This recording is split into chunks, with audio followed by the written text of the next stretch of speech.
A geração Zero é o grupo de lutadores mais poderosos que a gente tem em Loki. Todos os personagens com um nível de força elevado estão nessa geração. Porém, a geração Zero original foi extinta, já que ela aconteceu há muito tempo atrás e a maioria dos seus membros ou estão aposentados ou já bateram as botas. E é por isso que hoje a gente vai classificar quem seriam os novos Gen Zero de Loki. Quem seriam os novos personagens da obra atualmente que teriam um nível próximo ao da geração Zero. E hoje a gente vai fixar essa classificação aqui. Mas antes vamos deixar umas coisas claras aqui. Essa lista não é uma lista do mais fraco pro mais forte, fechou? É apenas uma classificação de personagens que tem um nível de poder comparado à geração Zero. Então está claro que isso aqui não é uma lista do mais fraco pro mais forte. Apenas aqueles que têm poder para serem considerados da geração Zero. Futuramente eu pretendo fazer uma lista do mais fraco pro mais forte envolvendo os personagens de Loki. Mas como esse tipo de vídeo dá um pouquinho mais de trabalho, porque a gente precisa fazer uma pesquisa, roteiro e etc, vai ficar mais pro futuro. Mas esse não vai ser o caso desse vídeo. E agora vamos para essa lista. E já vamos abrir a lista com o principal vilão da obra atualmente, o Choi Dong-sung. É inquestionável que a força do cara é nível geração Zero. Além dele ter feito parte da fundação original dos Gen Zero, ele ainda era considerado o braço direito do Kim Caprion, o líder da geração Zero original. Ele era o segundo no comando. Então, com certeza, para ele ser considerado o número 2, fraco ele não era. Além disso, aparentemente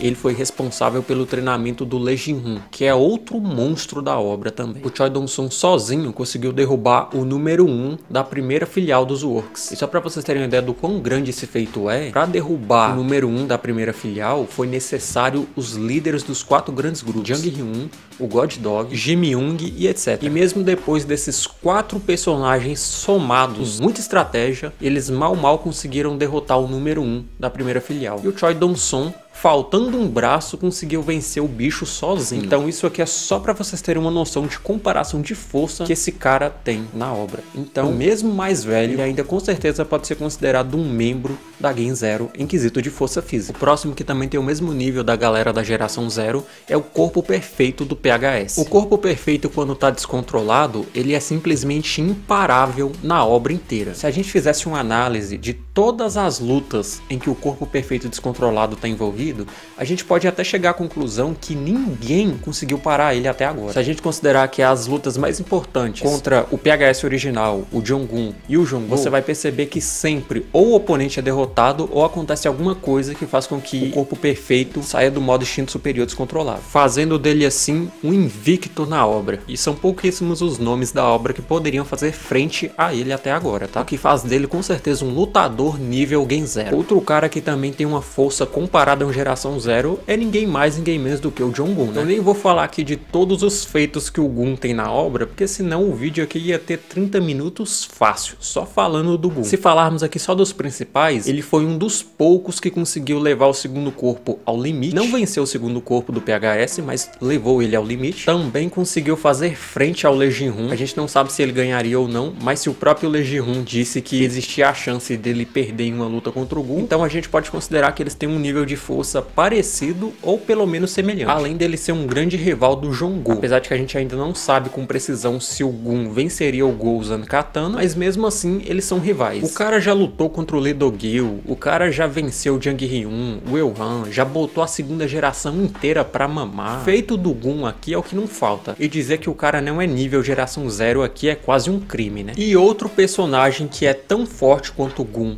ou quem sabe até um pouco mais forte que o Gun, é o Jong-go. Se depois do arco da primeira filial dos Works você ainda tem dúvida sobre a força do Jong-go, meu amigo, com certeza você não tá lendo o mesmo manhwa que eu. O maluco usando katana bateu de frente contra o Lee Do-gil, um membro original da geração Zero e um dos mais poderosos do verso, além de outros feitos como ter dado trabalho para o segundo corpo, ser rival do Jong-un. Então é mais que claro que o Jong-go é Gen Zero também. E o próximo da nossa lista é o Lee Do-gil. O Lee Do-gil também é outro cara com status de força inquestionável em Lokiism. Só uns feitos aqui do cara. Primeiro, ele estava lado a lado com Kim Caprion, o líder da Gen Zero original. O Lee Do-gil já teve força suficiente para enfrentar o Jong Jong-un e o Jong-gu, quando eles eram mais novos, o cara já quebrou até o braço do gerente Kim na entrevista de emprego pros Tigres Brancos. E é sem a menor dúvida que eu digo que ele é um Gen Zero também. O próximo cara que tem uma quantidade de feitos considerável pra gente botar como geração zero aqui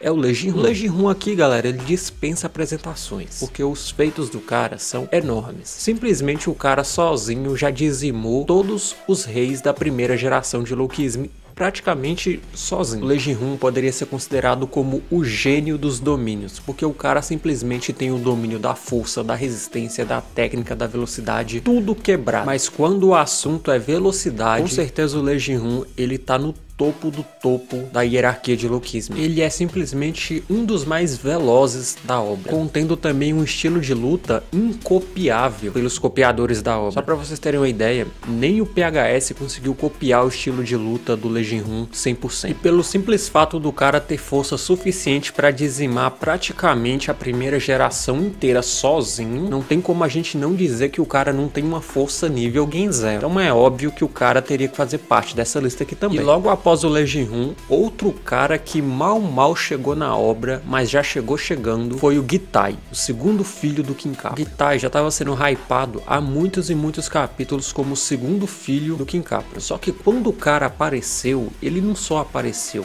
ele apareceu humilhando geral. O cara demonstrou uma resistência absurda a ponto de conseguir resistir até mesmo tiro de arma de choque. O cara demonstrou perícia em armas, demonstrou também ter técnica de cópia, aparentemente. Não tô dizendo que ele é um copiador, mas ele aparentou ser um copiador também, conseguir copiar técnicas só de ver elas. E mesmo que a gente não tenha uma confirmação exata da força do Gitai, ele tem potencial suficiente para conseguir o respeito do Lee Ji-hoon e até mesmo do Lee Do-gil, que já apareceram nessa lista. Então, se até esses monstros consideravam o Gitai como alguém de mesmo patamar, ou até maior, com certeza o cara não é fraco. Então ele também teria que fazer parte da nova Gen Zero aqui. E o próximo e o último personagem que eu com certeza colocaria num grupo da Gen Zero atual é o Sung-ji. Mesmo o Sung-ji sendo o rei de Xiongliang e pertencendo à primeira geração, ele com certeza tem o potencial de um Gen Zero, galera. O Sung-ji é o cara que praticamente nasceu na geração errada, porque a força dele é equiparada à força do Lee Ji-hoon. Não digo isso só pelo fato dele quase ter derrotado o Lee Ji-hoon, mas também pelo fato de ele ainda ter um potencial evolutivo grande, carregando o título de ser um dos poucos personagens a colocar pressão no Lee Ji-hoon e também de ser praticamente o rei mais forte da obra, desconsiderando o Gitai, é claro. Mas como o Gitai meio que se tornou um rei depois da morte do Sung-ji, então a gente pode considerar assim que o título de rei mais forte da primeira geração naquele momento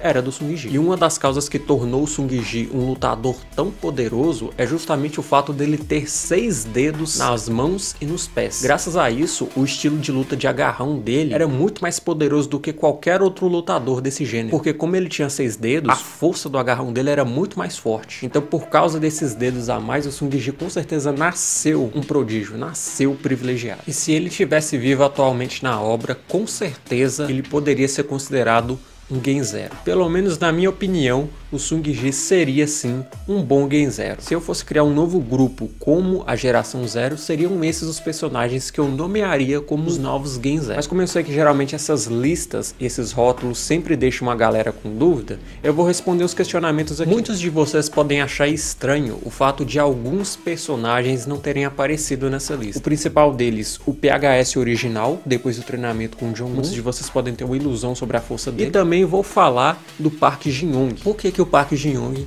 também não tá na lista dos novos Gen Zero? Vamos começar falando do Proto. Para responder essa pergunta, vamos fazer uma breve análise aqui. O PHS, clã, ele evoluiu muito de nível, e isso é uma verdade inegável. Só que a força do PHS atualmente na obra, clã, é no máximo, a força de um rei da primeira geração. Um dos mais fortes, mas com certeza ele ainda tá no patamar da primeira geração. Por exemplo, o de Chang, que era um dos reis da primeira geração, lutando a 100% já foi suficiente para botar pressão no PHS. Tanto que o próprio PHS, ele não só precisou de ajuda dos companheiros na luta dele contra o Ji Chang, como também precisou apelar, entre aspas aqui, para o instinto superior. Então, claramente, se o Ji-Chang ainda tinha força suficiente para botar pressão no PHS e também um outro rei, que eu não me lembro o nome aqui agora, também conseguiu imobilizar o PHS no arco de Xianliang, com certeza o PHS ainda tá peidando para alguns reis da primeira geração. Então, por causa disso, eu não colocaria o PHS original como um Gen-Zero. Ah, mas ele peitou o segundo corpo com o instinto superior e tal. Ele não peitou o segundo corpo, ele aguentou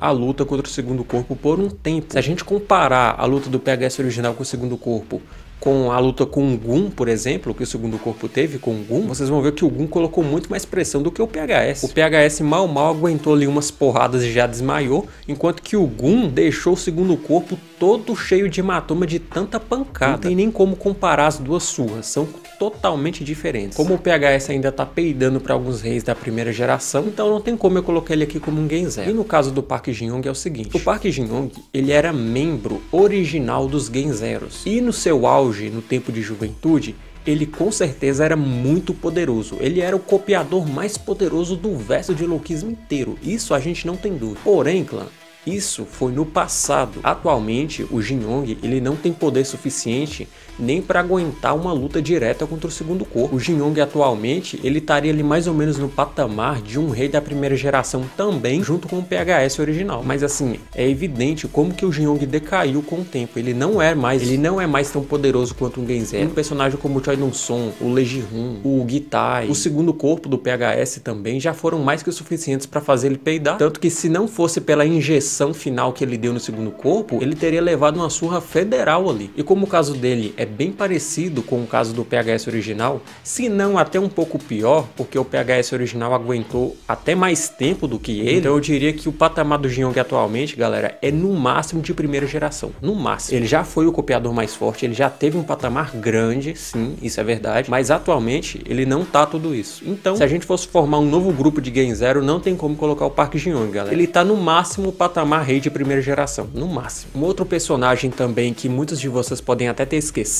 mas ele pertencia à geração original, era o mensageiro do Kinkaprio. Pra quem não lembra desse cara, ele apareceu lá no jogo de mata-mata dos Works na terceira filial, se não me falha a memória. A partir do capítulo 380, eu acho que você vai achar ele lá. Por que que esse cara, mesmo sendo mensageiro do Kinkaprio, eu não considero ele um Gen-Zero? Simples, galera. Porque esse cara, ele perdeu pro Onsuki. Detalhe, o Onsuki naquela época, ele nem tinha o CQC dominado ainda. E ele perdeu, ele levou um pau do Onsuki. E o Onsuki, atualmente, que tá muito mais forte do que naquela época, eu não colocaria ele nem como top 3 da segunda geração. Então, tipo, se um cara da geração 0 perdeu pra um moleque que nem tava 100% na época, como é que eu posso dizer que ele é um Gen-Zero atualmente? Então não dá. E se caso você tiver lembrado dele e tiver tido essa dúvida, eu já tô respondendo ela aqui pra você. O cara já tomou um pau do Onsuki lá atrás, não tem como a gente botar ele como um Gen-Zero, considerando o padrão de força atual que a gente tem na obra, né? Então, se você tinha esse questionamento, tá aí a resposta pra você. Bem, clã, mas no mais é isso. Coloca aí nos comentários pra mim qual é a lista dos novos Gen-Zeros, na opinião de vocês. E se você discorda de alguma coisa que eu falei aqui, pode comentar aí também, que eu vou adorar ler seu comentário, fechou? Então é isso, não se esquece de deixar o like, se inscrever no canal e tchau, tchau.